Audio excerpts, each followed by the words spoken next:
ও আপনার মা, দেখে যাও তোমার মাস্টার বেটা দমে পড়াশোনা করছে। বললাম, প্রেশারের ওষুধ তো ফুরাইন গেছে, ঝপ কইরে আনাই দে না বাপ।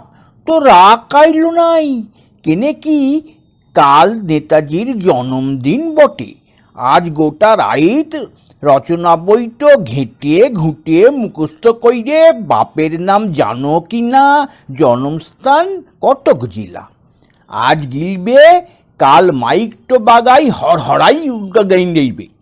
মাঝখানে বাঁধা ডাইলগ, কদম কদম বাড়াই যা, নয়তো তোমরা আমাকে রক্ত দাও, আমি তোমাদিকে স্বাধীনতা দেব।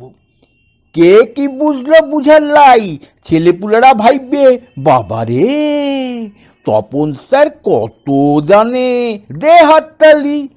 হাততালি তো বুঝলি বাপ, জোড়া তালি তো বুঝলি নাই। শুনবা, রচনা বইয়ের 150 পাতায় গরু ঘোড়া শরৎকাল বর্ষাকাল এসবগুলো ধরাইতে পারবি। নেতাজির পাড়া অত বড় মানুষ তো কুলা বেকলা। প্রেসিডেন্সি কলেজের ছেলা সুভাষ বোস, কত বয়স, 21 হইয়েছে কি হয় নাই, ঘুচাইন দিলে লটেং সাহেবের মাতব্বরি। লাল বাঁদরগুলা বুঝেছিল ই বাপ কোনো সোজা লুক লয়। 1931 কলকাতা কর্পোরেশনের মেয়র বটে সুভাষ বোস। আইন অমান্য আন্দোলনে ঢুকে পড়ে দেশের ইতিহাসটাকে চমকাই দিলেন। এসব লাগাতার যুদ্ধ বছর বছর মুখস্থ করার লয় বাপ। 1941 দুনিয়া গোটায় মহাযুদ্ধের কালো কুচকুচা মেঘ। ঘর সামালতে হারভরা ইংরাজগুলো সুভাষ বোস বুঝে গেলেন এটাই ওদের খেদাইবার আসল সময়। চোখে ধুলা দিয়ে কলকাতা ছাড়লেন এই বীর পুরুষ। পেশোয়ার হাঁটতে হাঁটতে কাবুল ধরলেন রুশ গভর্নমেন্টকে, লাভ হলো নাই। চল বাপ বার্লিন, বার্লিন সে সিঙ্গাপুর, গড়ে তুললেন স্বাধীন ভারতের জাতীয় বাহিনী। সর্বাধিনায়ক হলেন সুভাষ বোস, নেতাজি সুভাষচন্দ্র।